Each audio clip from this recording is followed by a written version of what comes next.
Hello guys! This is Bakekang Cute and welcome back dito sa aking YouTube channel. And before we continue, if you are new to my channel and you haven't subscribed, please do subscribe and hit the notification bell all, so if I have new videos uploaded, it will notify you. And for today's video, we are going to talk about 50 home repair hacks that we wish we knew sooner. Owning a home may certainly come with its perks, but it also comes with a lot of stress and frustration as you deal with the necessary upkeep and occasional improvements. For most people, tackling an at-home project or repair is way too intimidating for them to try, but what if it didn't have to be? Most DIY sites promise you easy fixes while offering annoyingly complicated solutions. If you're as tired as that marketing gimmick as we are, then look no farther. We look around and found actual solution to even the most headache-inducing at-home problem. So let's take a look at some of the most brilliant home repair hacks. It will save you your time, money, and whole lot of stress. Trust me. So let's get started.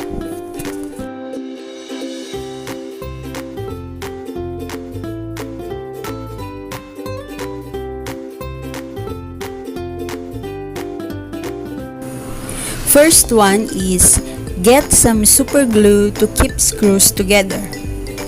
Though installing a simple screw sounds mostly simple, the process of doing so isn't always straightforward. Screws often easily roll away or slip off, resulting in several minutes wasted trying to look for it. The task becomes particularly hard when you have to put the screw at a specific angle. But what if we told you that there is a simple solution to prevent the hassle? If you grab some rubber glue and put on the tip of the screwdriver, you should be able to successfully prevent any screws from slipping off your drill or screwdriver. Try it, it's very effective. Next is nail holes can easily be filled with toothpaste. When you're living in a place, you're likely to find yourself with a few photos and paintings hung on the wall. So when it's time to go, you have to clear everything. But what happens with those inevitable nail holes on the wall? It's the kind of things that, it's seen by a landlord, will most probably be taken from the security deposit. In order to avoid this, there are many simple ways to close those holes, and one of the simple one is by making use of wild non-gel toothpaste. Fill the holes with a bit of toothpaste and your wall will be completely seamless. Yes. Next is restore wood furniture with coffee grounds. Most of us have spilled a drink once or twice on a piece of furniture in our home. When that drink happened to be coffee though, we all know how its stain can prevail more than any other. But for pieces of furniture such as cabinets, dressers, and any other things that uses unfinished wood, you can use coffee grounds. All you have to do is simply rub coffee grounds on it. That will not only give it a cool brown color without you having to spend any money on paint, but will also fill out any scratches and nicks the piece of furniture might have. Yes, it's very effective. Next, a super simple way to protect your fingers while hammering. Though you may want to hammer a nail or two in the house, you would most probably prefer to do so without hurting your fingers. Unfortunately, it's a recurring accident with homeowners, but one that you can once again easily prevent. You can use anything from a bobby pin, clothes pegs, or even a fine tooth comb to protect your finger. You simply have to place the nail into the object you choose to use and then line it up on the wall.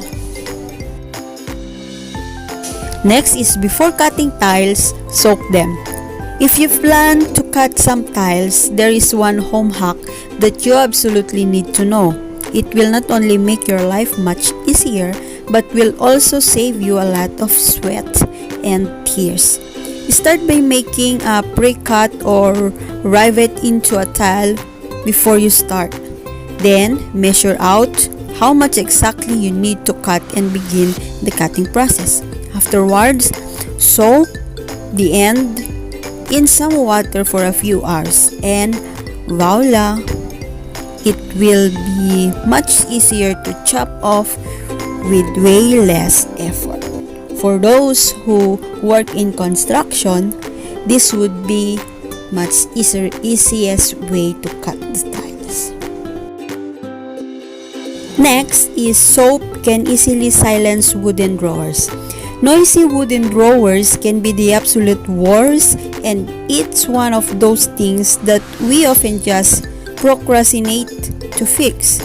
Unfortunately, though, the noise doesn't easily disappear and eventually requires you're gonna have to do something about it. Luckily, we have just the perfect solution for you.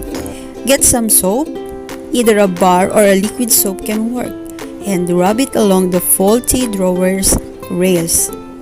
That should easily make it quiet again, at least temporarily. Struggling with removing old sticker? Use a blow dryer. Whether it's brand new chair to complete the living room or a waffle maker, we all want our new purchase to look new for as long as possible. Unfortunately, though, there is an annoying downside to new packaged things: huge packaging sticker. They not only look terrible on the new appliance, but are also a huge pain to peel off without making it come apart. Well, fear no more. The next time you have to peel off a sticker, simply grab a blow dryer and dry it. The heat will help to weaken the glue and will allow you to effortlessly take it off. Try it, it's very effective. Vinegar can revitalize shower heads. Vinegar can be a very useful item to have in our home. Unfortunately, with time, shower heads tends to have their flow slow down on a result of calcification. So instead of taking bad showers or spending tons of money on fancy products, you can fix the shower head with items you already have in your home. Get a plastic bag and fill it with halfway with vinegar, tie it, and let it soak overnight. By the morning, the water pressure will have already improved. Yes, this one is 100% effective. Use baby powder to finally silence those noisy floorboards. Baby powder is another wonderful tool to use in DIY projects around the house. And if you have hardwood floors at home, then baby powder might be exactly what you've been looking for. Though most of us can agree that hardwood floors give us incredibly classy vibe to your home, they do come with some disadvantages. The main one involves that thorn that constantly squeaks as a result of the pieces of wood rubbing together. To stop that, fill a small squeeze bottle with baby powder and squeeze it between the floor boards. Push it down and cracks and you should be good to go. Use soap to help screws go into holes. Many of us have dealt with those annoying screws that simply will not go out into piece of wood. No matter how hard you push them, they will refuse to go in. And while our instinct probably tell us to push a little bit harder, that could result in us getting hurt or even damaging the wood for good. So, grab yourself a bar of soap and rub the screw into it. You have to carefully do it on all sides so that it acts as a softener to help the screw glide in easily.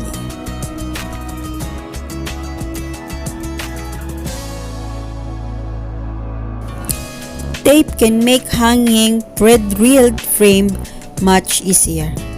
Professional DIYers are known to usually avoid using pre-drilled frames, but some of us just want something simple. So if you do use pre-drilled frames, you have the perfect tip for figuring out where to place the nails. Unfortunately, making a quick guesstimate doesn't usually work since the nails have to be exactly right. So, get yourself some masking or painter's tape and mark the placement of the holes. Afterwards, you can simply put the tape over the wall and know just where each nail goes to.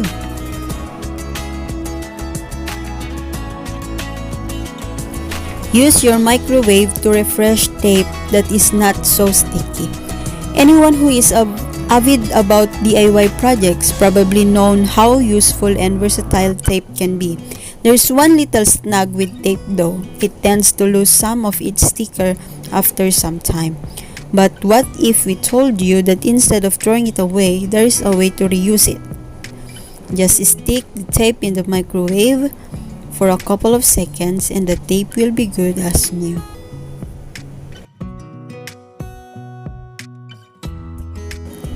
Use some ice cube to make your carpet dent even. If you're one of those people who absolutely love carpets, then the odds are that you have to at least 2 or 3 in your house.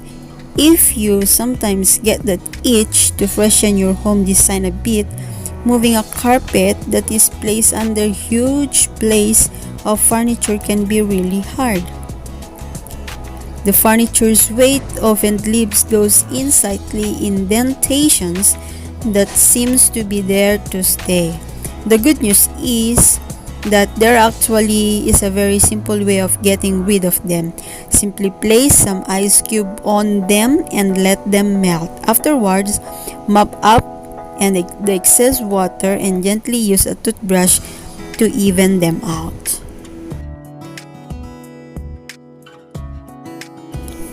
Use a mic to find hidden wires. Drilling next to switches of outlets can be pretty scary work. If you're not very careful, you may get a shock. In order to avoid this, you can actually use a microphone. It's weird, so stay with us. If you connect the microphone to a tape recorder, you should be able to find any hidden wires in the wall. You'll know that the wire is there if the tape recorder hums when the mic is placed near a specific spot. That way, you know that you should probably drill somewhere else.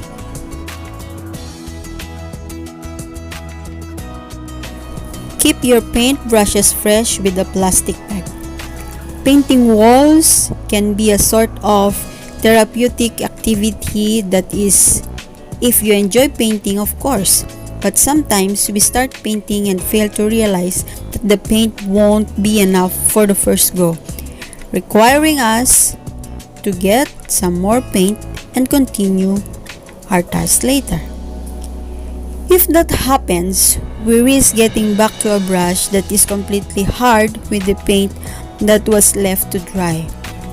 You can avoid this. However, if you put the paintbrush in the sealed airtight plastic bag as soon as you're done using it, it will remain soft.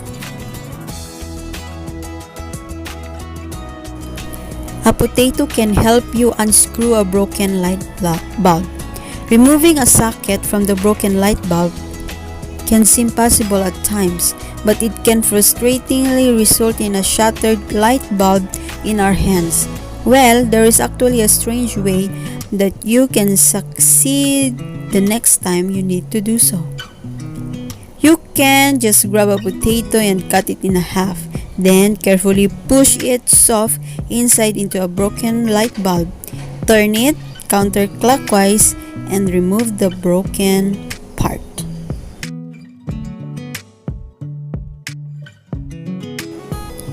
Use Kool-Aid to diagnose a leaking toilet.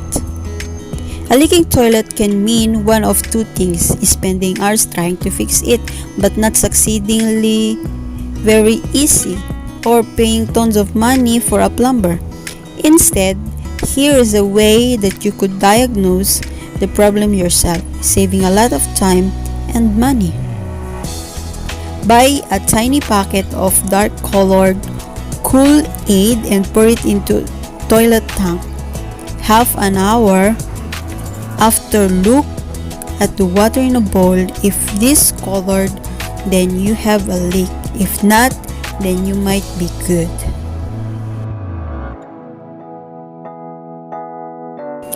Close the gap on a too narrow bolt with coins. How many times did you need the proper size bolt to do some work in the house, but we simply couldn't find one? Well, there's a way you could adapt to the one you already have, even if it's too big. The solution is to get a coin, slip it into the gap that is between the wrench and the bolt, and then fill it up as much as you need.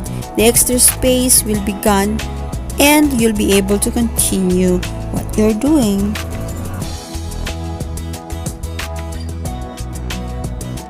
Find nail holes with magnets. Every once in a while, we feel like we need to change things up in the house, including painting a wall or changing the wallpaper somewhere. When the moment comes, we probably have to take down anything that is hanging on the wall, but then you might want to hang in back up. Well, instead of making new holes, you could put a magnet on the existing holes, so you can easily find them and reuse them once you finish painting.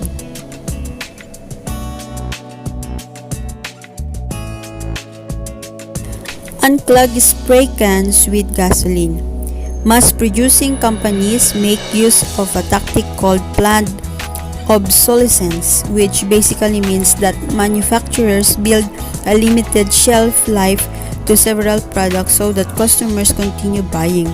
Spray cans are a perfect example of this. So, can often hear that there is still some juice in there, but absolutely nothing comes out. To solve that, you can just soak the nozzle in some gasoline for 15 minutes and the clogging will be clear.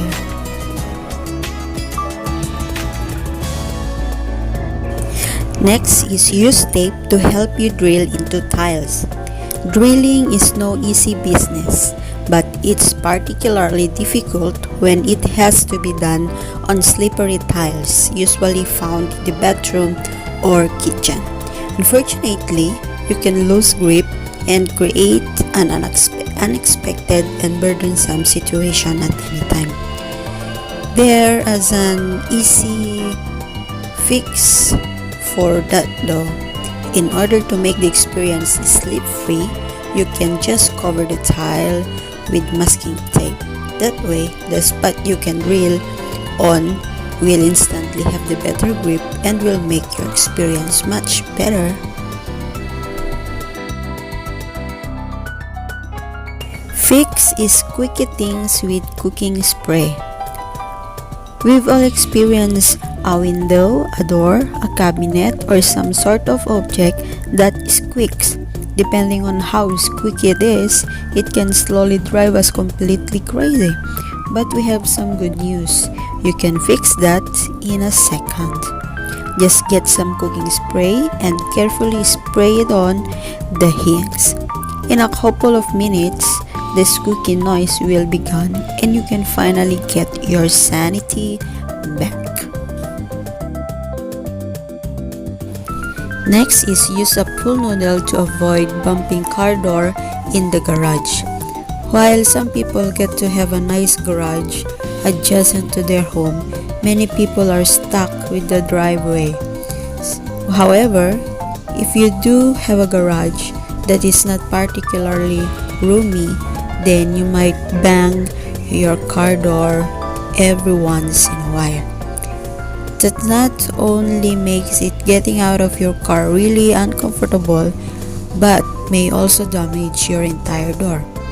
If you'd like to prevent that, you can screw a pool noodle into the problematic wall so your door starts hitting it instead of the wall.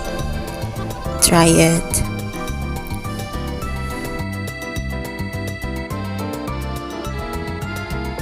Next, prevent rust circles with nail polish. With the moisture and humidity that is prevalent in our bathrooms or showers, the metallic containers or similar objects may develop rust circles on the surfaces they are placed on. This can be really annoying, especially because it is incredibly hard to get rid of them. In order to avoid this, you can simply coat the bottom of each of these containers with nail polish, which will prevent the rings from ever forming themselves in the first place.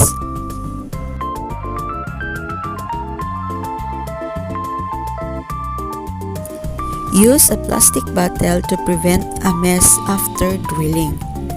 Projects are required drilling can easily result in an absolute mess, especially if some drilling is required on the ceiling or somewhere high. The hassle of putting sheets all over the place in order to prevent the entire room from being a mess is just not worth it sometimes. If you prefer to try sometimes a little different, you can merely cut off the top part of the plastic bottle and place it over the drill. That way, anything that falls off will fall directly in the plastic bottle.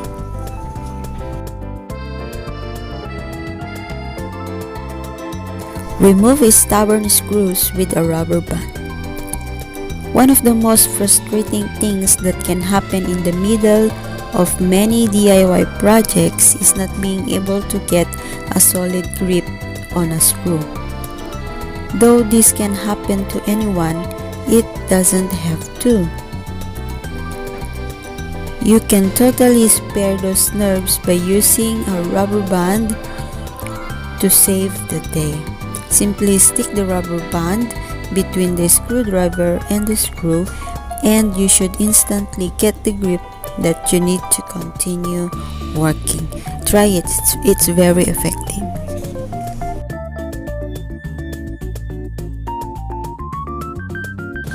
Remove old wallpaper with a water vinegar mixture. Changing a room's old paper is one of the best way to bring back from freshness and newness into an environment. Yet, taking off wallpaper is sometimes a task that looks much easier than it actually is. You can change that though. Simply mix some hot water and vinegar equally and soak a roller inside. Pass the roller over the wall a few times and the old paper should easily come off in a couple of minutes.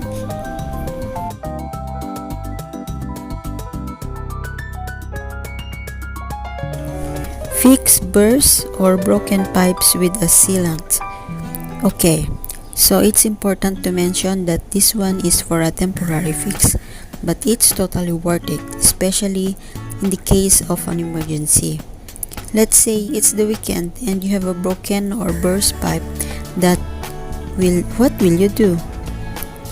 Since you probably have to wait until Monday to call plumber, you can get some silicone sealant and inject it around the hole. That should buy you enough time to avoid a bigger disaster until you can get a hold of a plumber.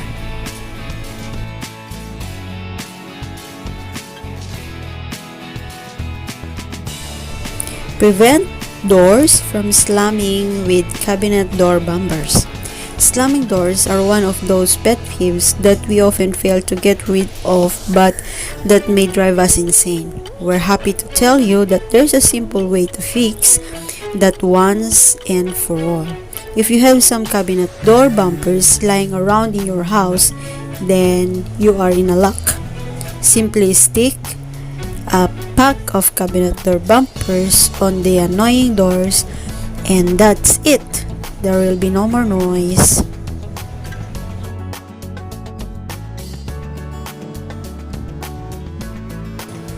You can remove unwanted scratches with toothpaste.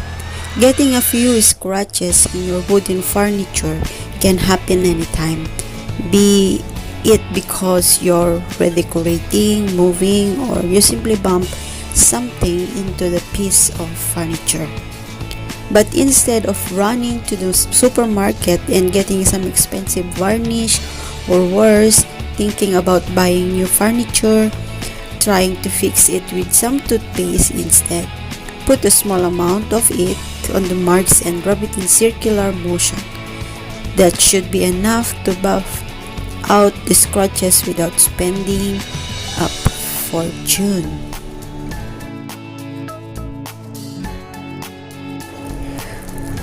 Iron dents in wood to get rid of them.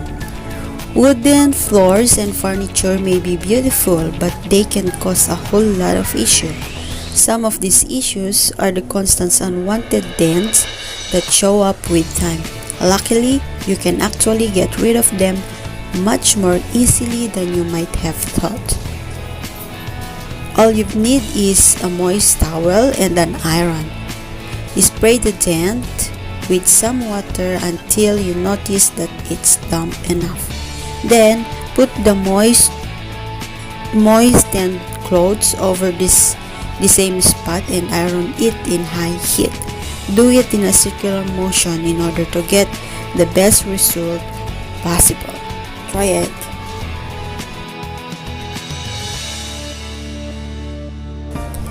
Nail polish can fix small tears in screen. Net screens are most great. They not only let fresh air in, but also prevent bugs and mosquitoes from coming into our houses. When they tear, though, they can be a total pain to fix. So instead of living with it torn forever or buying a complete new set of net screen, you can actually use nail polish to fix it. A coat of nail polish can act as glue, though it dries completely clear. This means that it may even be more efficient than using a regular glue. Try it. Use rubber bands to prevent doors from shutting. As you probably figure out by now, rubber bands are another versatile item in your home. One of the many ways it can be helpful is by making sure that the door doesn't shut into the latch. To do so, we can simply get a single rubber band and attach it to one door handle, twist it once, and then tie it around the handle on the other side of the door. This will prevent the latch from sticking out, which means that although it might get pushed, it won't be able to shut and lock. Use a plastic bottle to make a sprinkler. What if we told you that you don't have to spend any money with a sprinkler because it's so easy to make one for your own? Just find a spare plastic bottle and poke holes into one side of it. Then, attach the hose you have in the garden to the neck of the bottle and turn it on. That is literally it. The minute the bottle is filled with water, it will begin spraying water everywhere just like a sprinkler would.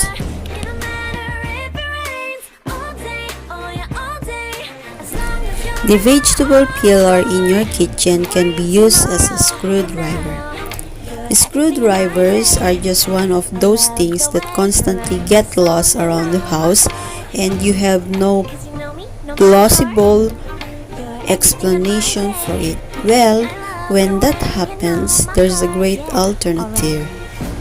The ends of many regular vegetable peeler are usually really sharp, which means that they can be used as a substitute for a lost screwdriver. Just remember to watch out for the sharp edge of it. Can get pretty dangerous.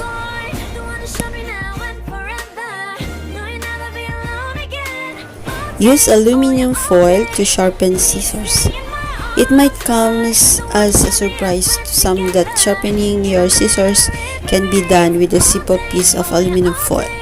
Think about the times when you're trying to cut something, but you have to constantly hold the scissors at a particular angle in order for them to work. You can quickly fix that by holding sheets of aluminum foil in half and making about 8 cuts into the foil with the same scissors. That will help the blades to sharpen and will revive the scissors in a second. It's very effective. You should try it.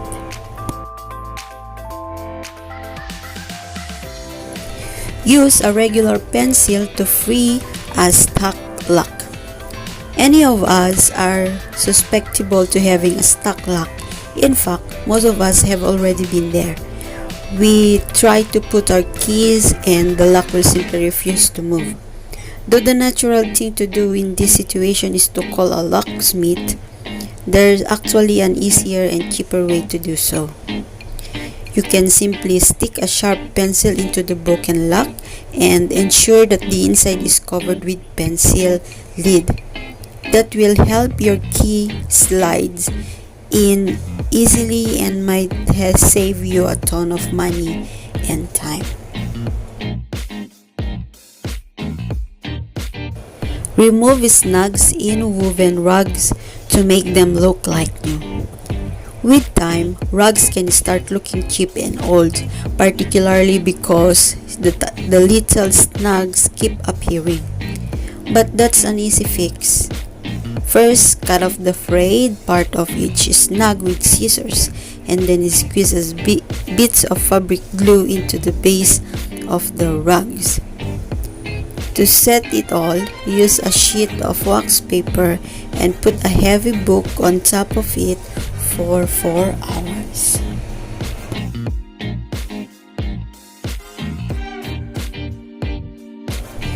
Use zip ties to unclog blocked drains. Clogged drains are the worst, but all of us probably experience it every now and then. While it can take a good sum of money to pay someone to fix it, you could actually just do it yourself for very little money. If you have some zip ties at home, link them together and carefully use wire cutters to snip a few barbs into them. Then put the ties into the drain and easily remove the clog. This one is effective.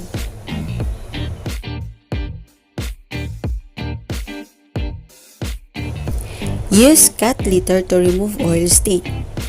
Oil stains happen, and for some reason, way too many of us have it in our driveways. Be it because it leaks from a car or we drop accidentally while changing the oil, and point is the stain is there and we should do something about it. Well, nothing like it little bit of cat litter to save the day. Cover the entire stain with a generous scoop of cat litter and let it sit for about 15 minutes. Then crush it up. Pour some detergent, scrub it with a really stiff brush and rinse, and you will see the result. Measure out the depth of holes with some tape. Sometimes, when we're about to hang some shelves, we need to pre-drill a hole in the wall before adding the screws. Usually tough, it's really difficult to know that how deep we need the hole to be so that everything fits perfectly. To measure it, you can solely measure the screw against the very tip of your drill. Then, take a piece of tape and mark the depth that you need. That way, you'll know exactly when you should stop drilling.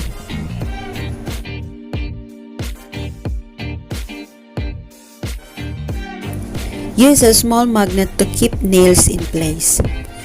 It might be time to upgrade your box of tools with two of the coolest and most useful items out there. All you need to get are a magnet and some glue. You can use it for several things, but one of them is to keep all of your nails in one easy, accessible place. Just glue the magnet to the bottom of your hammer's handle and let it dry. From now on, you'll have the perfect place to keep your nails.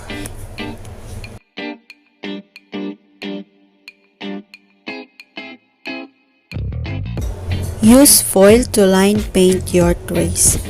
Certain home repair jobs in the house required us to add a fresh coat of paint on top of it to properly finalize the job. But no one likes to clean up paint remains, which often ends up putting us off from beginning to paint in the first place. But if you want to prevent this, you can just line your painting tray with some foil before you place the paint on it. Once you've done painting, there's barely any cleaning up to do.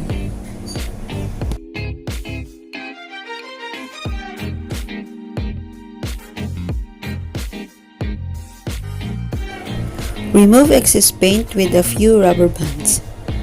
An effortless way to prevent your paint can from being completely covered in a mess. It is use a rubber band. All you need to do is choose a large enough band that is able to stretch all the way around the length of the paint can. When you remove the lid, the band should be stretched over the top. That way, you'll be able to remove the paint from the paintbrush easily, and you won't have to dirty up any of the edges of the can.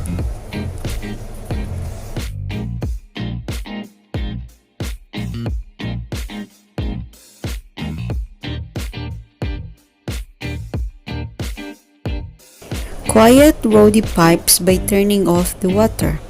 Noisy pipes are not just another inconvenience. They can literally wake us up at night or even prevent us from using certain appliances just to avoid the noise. The good news is that you could actually prevent them from making the noise in the first place. Start by turning off the water by the main valve. Then start turning every tap of you have in the house is cold water. Then the water finally empties out, turns the taps off, and turns the main water back on.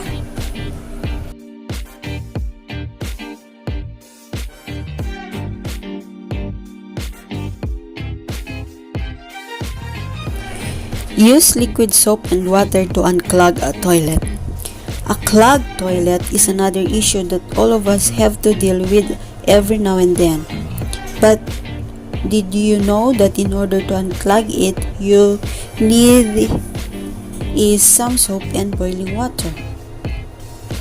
You can simply pour a good amount of soap into the bowl and let sit for at least 20 minutes. Afterwards, pour a lot of hot water and leave that for a few minutes too. The combination of two should be enough to unclog it almost instantly.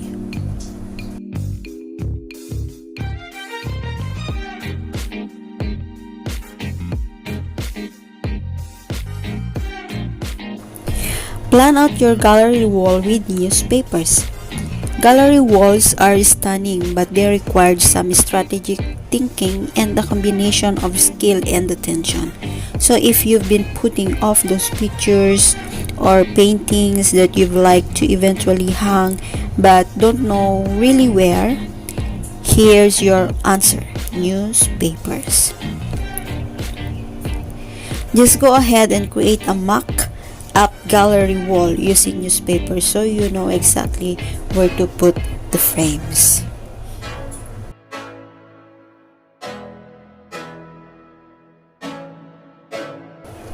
Use plastic tubes to stop the noise created by the fan chains.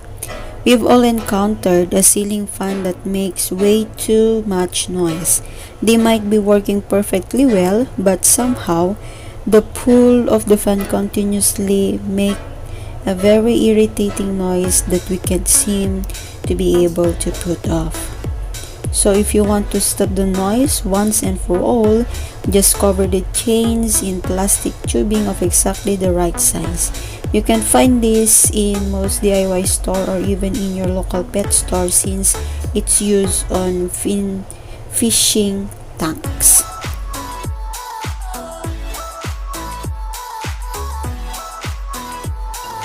Use ropes to silence water drips in gutters. How about the daily dripping noise that you can't seem to get rid of? It's so quietly constant that it has almost become a form of torture. Well, suffer no more. You might just need a rope to finally silence it. Gently tie the rope to the end of the gutter and run it down the pipes right away. Once you do that, the water will be able to follow something instead of dripping.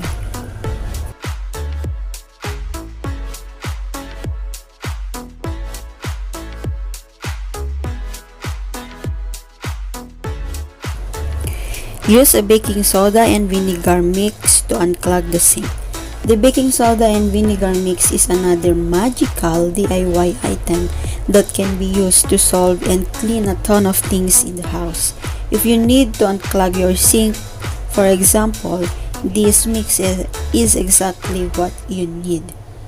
Simply put 1 or 2 tablespoons of baking soda into the pipe just before you pour some vinegar. In a few seconds, you should see it rising and cleaning out any existing blockage in this sink.